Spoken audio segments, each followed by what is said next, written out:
Banjir membawa berkah, itulah yang pantas disematkan bagi petani jagung ini. Bagaimana tidak, video yang diunggah oleh akun @gofishingindonesia viral lantaran tampak pasangan suami istri yang sedang mengunjungi ladang jagung setelah diterjang banjir. Hal yang menarik perhatian justru adalah banyaknya ikan yang tergeletak di ladang jagung tersebut. Video ini telah ditonton lebih dari 155.000 kali tersebut, mendapatkan total like lebih dari 4.000 dengan 60-an komentar dari warganet.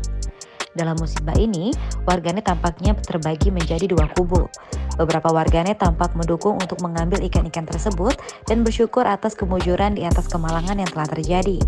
Ada pula warganet yang mengklarifikasi bahwa video itu bukanlah video banjir, namun ada truk yang terguling di dekat ladang tersebut.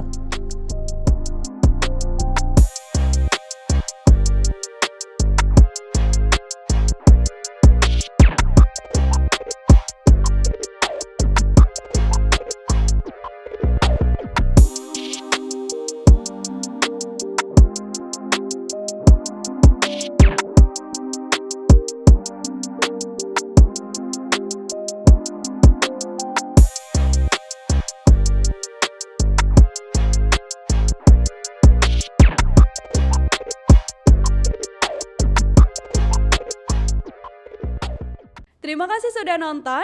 Jangan lupa like, subscribe, dan share ya.